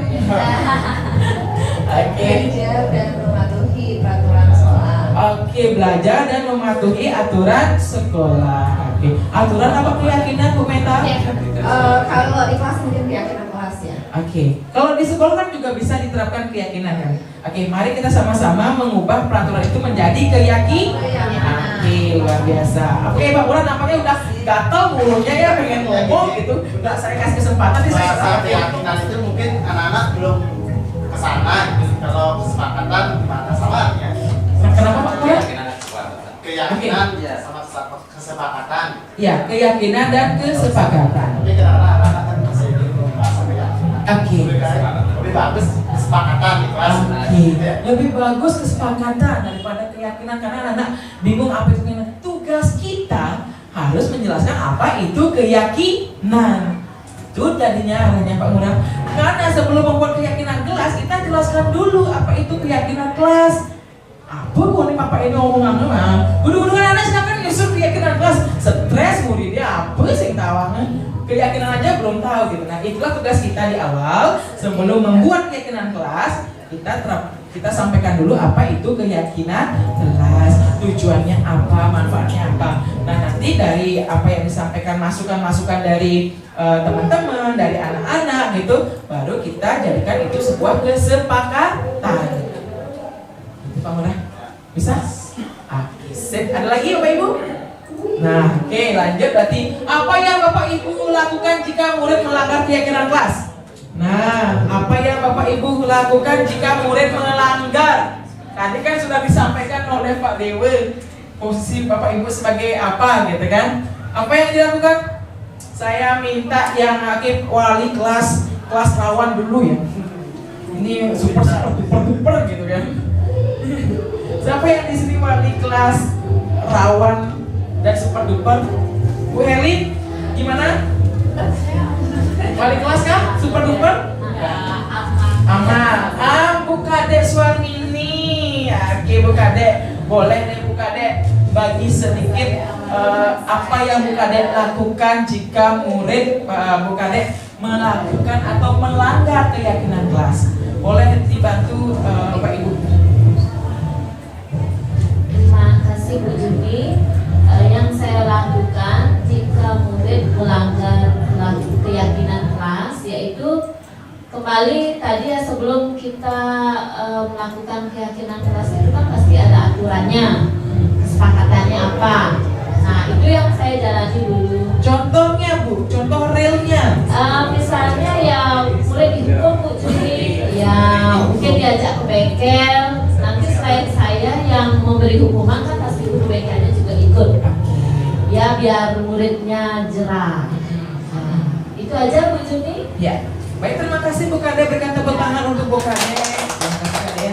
Jadi kalau ada siswa kita melanggar keyakinan kelas, hal yang dapat kita lakukan adalah tentu menyelesaikan permasalahan itu dengan cara apa? Ada namanya dengan cara segitiga restitusi. Hati-hati ya, restitusi ini segitiga restitusi. Nah, untuk penyampaian segitiga restitusi apa itu segitiga restitusi dan bagaimana, gitu kan? Nah, itu akan disampaikan oleh rekan saya, Pak Wayan Terkaju. Oke, Bapak Ibu masih semangat ya? Masih. Mana suaranya kecil sekali? Nah, terima kasih. Baik, kepada Pak Wayan Terkaju, saya persilakan langsung untuk menyampaikan materi segitiga restitusi.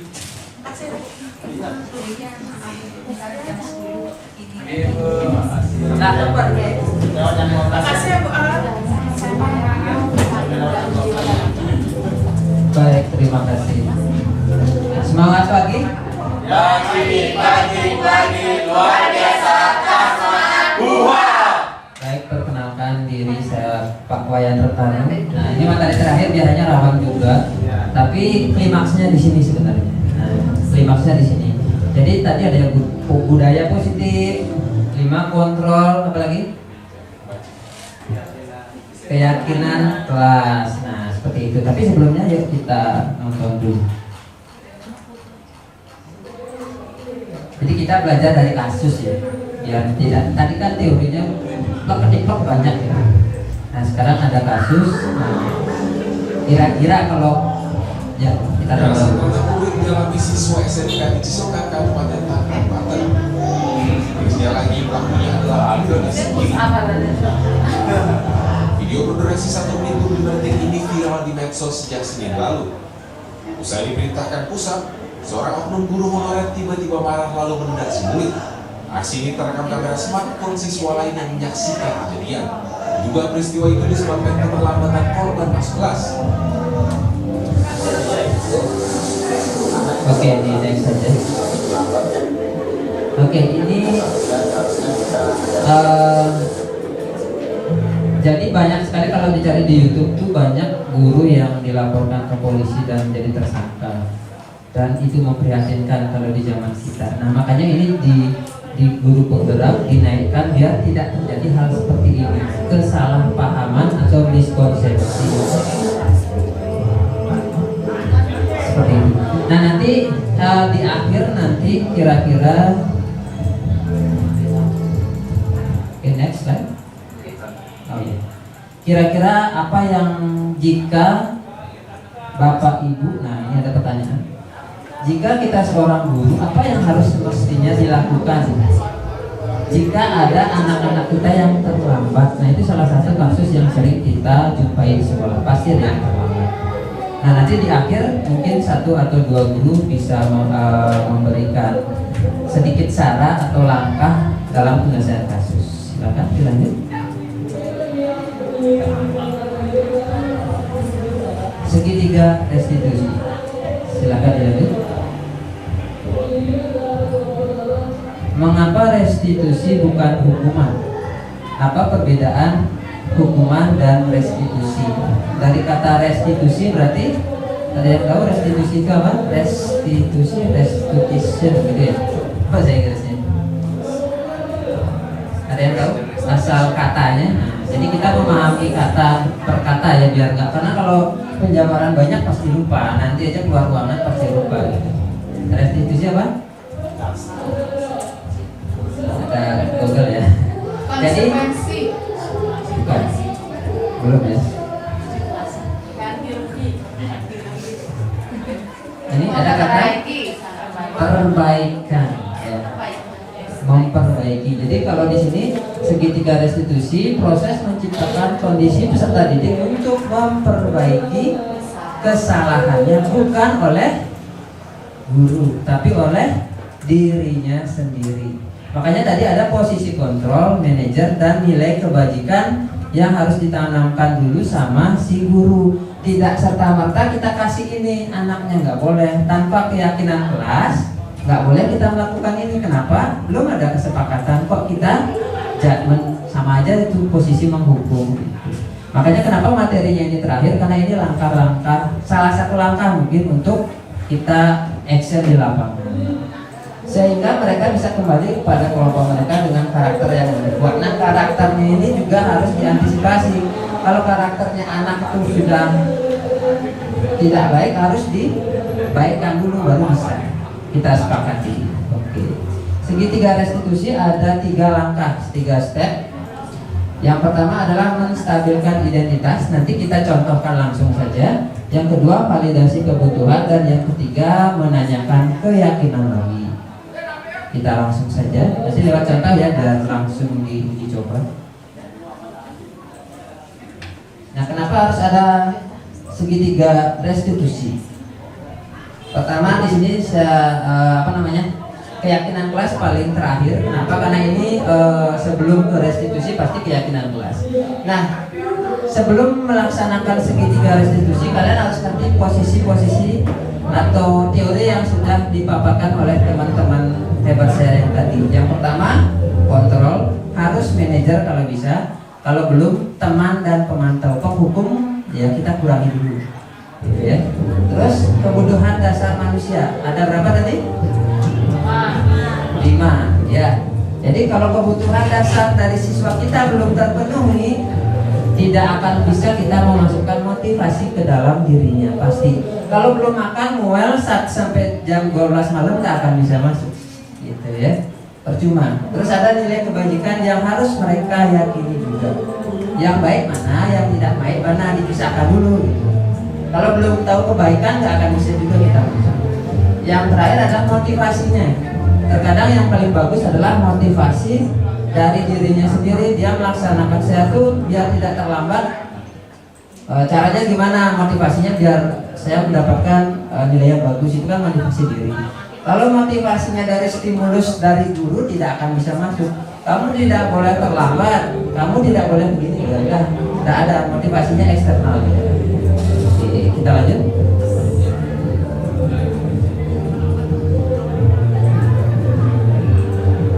Menstabilkan identitas berarti merubah orang yang gagal karena telah berbuat salah menjadi orang yang sukses. Maksudnya gini. Jadi ketika mereka tadi ada yang terlambat, kalau terlambat bagaimana? Dia tuh menunduk, oh saya itu salah dulu. Nah, kita balikkan dulu bahwa ketika kita bertemu sama orang yang berbuat kesalahan, jangan mensalahkan dia posisinya tidak salah sebenarnya. Kita balikkan, ini stabil, dia identitasnya, dia tidak marah, tidak merasa sedih, tidak terengap-engap gitu ya karena berlarian.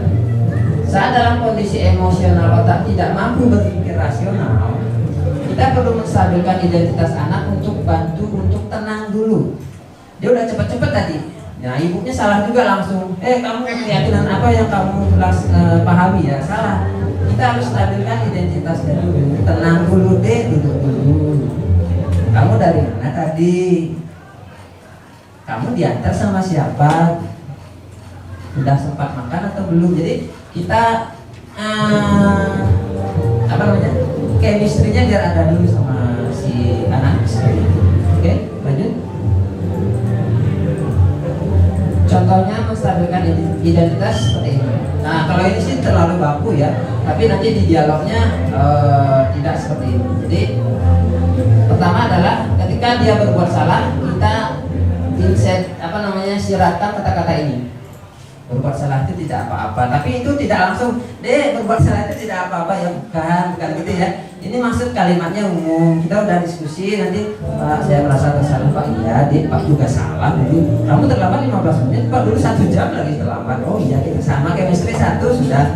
Jadi yang kedua, tidak ada manusia yang sempurna. Saya juga melakukan kesalahan. Kita bisa menyelesaikan ini, kita dialog gitu ya. Dan ini bagus juga ini ya. Kita nggak perlu debat salah dan benar. Kita kita mulai dari nol lagi deh, sehingga mereka tahu. Terus kamu berhak lah. Jadi ini kamu memang kalau terlambat kamu punya hak terlambat karena mempunyai hal-hal yang bisa membuat kamu terlambat. Jadi kita mempertahankan kondisinya dia bahwa dia tuh ada kebenarannya dikit. Ingat, jangan menyalahkan di sini. Sekali menyalahkan, ya sudah bubar. Silakan dilanjut. Yang poin kedua adalah validasi kesalahan. Ya, kalau bisa, si anak itu tidak ngotot ya, tidak salah Pak, saya sudah benar Pak gitu. Jangan ya. Jadi kita validasi, kamu tadi terlambat, bla sudah diceritakan. Nanti dia akan mengerti. Maaf Pak, saya tadi berbuat kesalahan. Sampai dia ngomong seperti itu, berarti kita sudah memvalidasi kesalahan yang tahap awal. Jadi nanti dia akan ngerti kira-kira salahmu apa ya. Baru kita tanyakan gitu. Atau kamu tidak tepat melakukan ini karena apa ya? Biar mereka ngerti kesalahannya dia sendiri. Gitu. Jangan gitu. Udah datang anaknya, kamu salah deh, kamu terlambat ya. Bukan ya. Dia harus ngerti sendiri, Pak, maaf Pak, saya terlambat. Maaf, saya membuat Bapak marah gitu misalnya. Jadi dia sudah ngerti, paham bahwa dirinya salah. Menurut teori kontrol, semua tindakan manusia baik belum ya. Baik atau buruk pasti mempunyai maksud dan tujuan. Terlambat tuh pasti ada alasannya gitu. Terkadang saya tanya, kenapa dia terlambat? Saya tidak diantar sama orang tua, ya udah gimana lagi. Jadi kebutuhan dasarnya apa kira-kira kalau misalnya nggak diantar sama orang tua? Kan ada 5 kebutuhan tadi. Kita kaitkan ke sana. Kalau salah satu saja kebutuhannya nggak terpenuhi, pasti dia berbuat yang tidak baik. Berbuat di luar keyakinan yang disepakati. Ketika kita nolak anak berbuat salah, dia akan tetap dalam masalah. Kita memahami alasan yang kuat. Silakan dilanjut. Nah ini contoh kalimatnya ya. Jadi ini contoh kalimatnya. Dek, kamu kenapa kamu terlambat? Pasti bla bla bla bla. Yang paling bagus tuh gini. Dek, kamu tuh terlambat. Ya untung kamu sampai di sekolah, Dek. Kamu kalau tadi kecepatan kamu 100, untung kamu hati-hati ke sekolah, nggak terlalu terburu-buru. Jadi kita validasi kesalahannya, bukan membenarkan kesalahannya seolah-olah kamu tuh bisa berbuat yang lebih buruk dari ini lagi. Jadi dia merasa, oh iya udah, saya salah tapi salah saya tuh nggak tinggi-tinggi amat sih. Oke, silakan lanjut. Nah, kalau sudah tenang, sudah tahu kesalahannya dia, baru kita tanya, Dek, kalau terlambat itu di buku saku bagaimana? Kalau keterlambatan poinnya berapa? Ada nggak di buku saku? Bawa nggak buku saku? Coba dilihat, bla bla bla bla bla. Oh ya, saya memang salah. Terus kira-kira bagian apa nilai-nilai yang kamu yakini ketika kamu agar kamu tidak terlambat? Kira-kira apa yang harus kamu lakukan? Ya kayak tadi di videonya Pak Dewi kan ada tuh. Oh saya setelah, tapi bukan kita yang ngasih tahu ya, tapi mereka sendiri. Oh ya Pak, besok saya misalnya tadi tidak diantar sama orang tua, besok saya janjian sama teman Pak, biar nanti bisa dijemput sama teman, jadi saya tidak terlambat. Terus apa lagi? Saya bisa setel alarm atau bangun lebih pagi lagi agar bisa misalnya bapaknya berangkatnya jam 6, dia harus ikut juga jam 6 gitu. Contohnya gitu. Jadi melalui segitiga restitusi kita dapat mewujudkan mereka menjadi murid yang merdeka, mampu menyelesaikan masalah dengan motivasi internal, itu kuncinya, dan bertanggung jawab. Oke, Silahkan lanjut. Nah ini sambil jalan ya.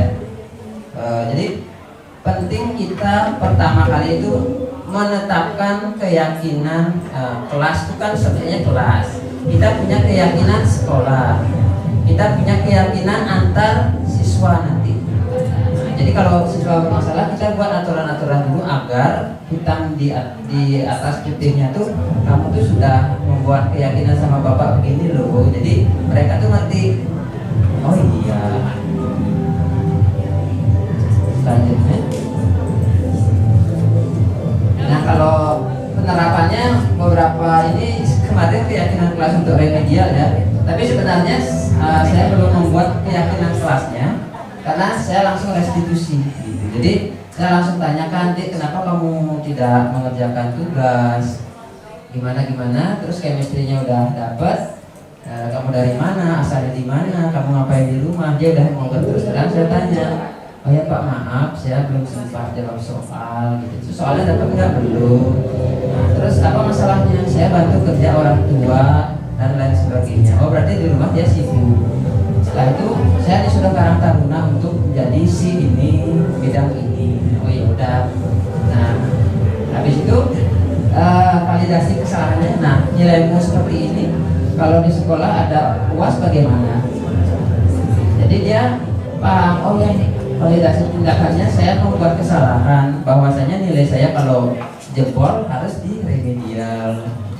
Terus saya menanyakan keyakinan, kamu sukanya apa? Gitu. Saya sukanya di sound system. Ya udah kalau mau sound system, Pak minta nih agar kamu menunjukkan ke Bapak bahwa kamu tuh bisa berubah. Yaitu dia langsung bermain-main atau ikut membantu setting sound system. Minimal ada perubahan lah ya walaupun sedikit. Tapi sebelum kita melaksanakan ini kita harus punya keyakinan kelas yang menjadi kunci dasarnya seperti itu. Next. Nah, jadi refleksinya harusnya ada rekamannya ya. Jadi lupa ngerekamnya. Namanya Ari Baur, tapi memang low apa namanya? Belajarnya agak slow listener. Nah, jadi setelah melakukan segitiga restitusi pada anak ini, maka pada tahap refleksi guru menanyakan kembali perasaan dan keyakinan yang telah disepakati. Jadi si Ari Baur jawab, saya mendapatkan ilmu baru yang perlu saya pelajari lagi ke depannya. Perasaan saya senang. Nah ini yang penting ya. Posisi manajer itu jangan sampai memaksa anak. Ketika sudah saya merasa senang Pak, saya mau belajar lagi. Udah kita udah tepat. Tapi ketika kita melakukan restitusi tapi besoknya menghindar sama kita, ya udah salah banget itu. Oh itu tepuk bapak itu menghindar ya. Berarti belum kita di posisi control manager. Oke, demikian waktunya berapa Pak? Sudah hampir jam 10. Untuk video nanti silakan PR bisa di rumah ya. Ketika ada anak terlambat kira-kira bagaimana sih dialog dengan siswa seperti itu. Terima kasih atas waktunya teman-teman hebat guru di SMK 3 Singaraja. Waktu saya kembali. Baik, luar biasa sekali Pak Iwan. Jadi sudah memberikan contoh bagaimana kita menekan segitiga restitusi. Baik Bapak Ibu, tidak terasa ya Bapak Ibu ya sudah di penghujung acara begitu ya. Jadi selama pemaparan tadi bagaimana Bapak Ibu? Bagaimana? Jelas? Jelas ya. Jadi kami dari CGB Angkatan 10 di SMK Negeri Singaraja memaparkan materi bukan berarti kami sudah ahli ya Bapak Ibu ya, tetapi kami sharing berbagi pengalaman, berbagi ilmu begitu ya, sharing kepada rekan-rekan. Jadi kami tidak ada unggul atau tidaknya, tetapi kita teman kerja, ya kan? Oke Bapak Ibu, semoga apa yang kami sampaikan ya, apa yang kami sampaikan terkait dengan posisi kontrol, segitiga restitusi, keyakinan kelas, disiplin positif, kebutuhan 5 dasar kebutuhan dapat memberikan wawasan kepada Bapak Ibu terkait bagaimana kita sebagai guru yang seharusnya. Mari kita bersama-sama mengurangi hal-hal yang sifatnya menyakiti anak-anak, mengekang anak-anak gitu ya. Tidak hanya anak-anak juga saja, tetapi kepada rekan-rekan guru juga gitu ya. Kita saling berkolaboratif, tidak ada yang sempurna Bapak Ibu ya. Mari kita sama-sama berproses begitu. Nah, dari pemaparan itu ada lagi yang ingin disampaikan Bapak Ibu? Ada lagi? Pas?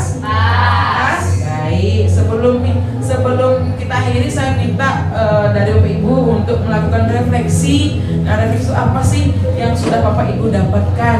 Apa yang kita pelajari hari ini gitu?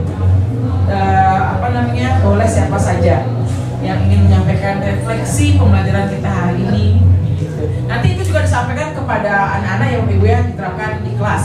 Setiap akhir pelajaran ada refleksi untuk perbaikan ke depannya. Silakan Bapak Ibu. Siapa?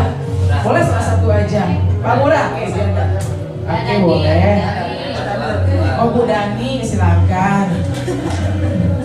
Terima kasih atas kesempatannya Bu Juni. Untuk hari ini diseminasinya sudah sangat luar biasa ya. Banyak materi yang kita dapatkan sebagai guru sehingga kita memperbaiki diri terlebih dahulu sebelum berhadapan dengan siswa. Yang pertama, refleksi saya itu adalah, bahkan bukan saya saja ya, rekan-rekan yang lain juga, bahwa kami memahami bahwa kami itu adalah bukan seorang yang tahu segalanya. Jadi dalam kelas sebagai pemimpin kelas, kita semestinya harus mengontrol diri dulu. Ada 5 aspek, 5 dimensi kontrol sebagai guru. Kemudian ternyata kita sebagai guru juga harus menghamba pada siswa. Konotasi menghamba kadang orang-orang itu berpikir negatif, namun itu sering kita lakukan dan bahkan sudah selalu kita lakukan. Cuma kata itu jarang kita dengar sehingga bisa berkonotasi negatif. Kemudian dalam menangani siswa juga, segitiga restitusi itu memang sudah kita lakukan, hanya saja kata itu yang jarang kita dengarkan. Terima kasih Pak Retanu, ternyata segitiga restitusi itu berkaitan dengan materi-materi yang sebelumnya yang sudah dijelaskan, sehingga itu akan berkaitan dengan yang di awal tentang keyakinan kelas, akan mendapatkan konsekuensi di akhir jika melanggar, juga kita akan memutuskan dengan cara segitiga restitusi. Selebihnya semua yang materi sudah dijelaskan sudah kita lakukan. Hanya saja tadi kita senyum-senyum, kenapa? Karena ini ternyata namanya ini. Kan tindakan ini namanya ini. Ternyata kita sudah semua lakukan, hanya saja kita tidak tahu namanya apa. Artinya kita sudah jadi guru yang luar biasa ya selama kita mengajar.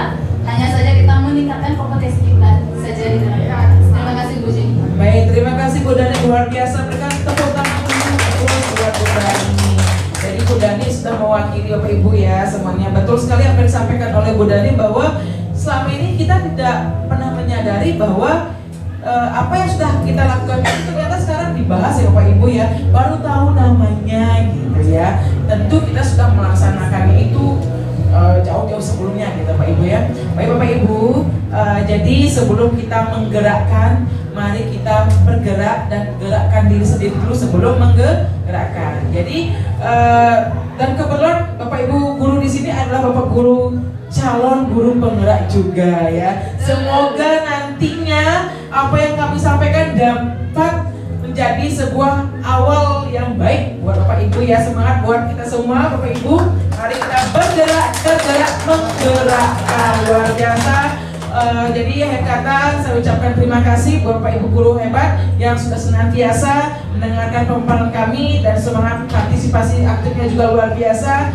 Dan mohon maaf apabila ada kesalahan yang disengaja ataupun kurang berkenan di hati Bapak Ibu, saya mohon maaf sebesar-besarnya. Dan akhir kata, karena tadi kita buka dengan doa, mari kita tutup dengan doa karena kita sudah diberikan kelancaran dalam kegiatan hari ini. Dalam doa saya pimpin, mari kita berdoa sesuai agama dan kepercayaannya masing-masing. Berdoa dimulai.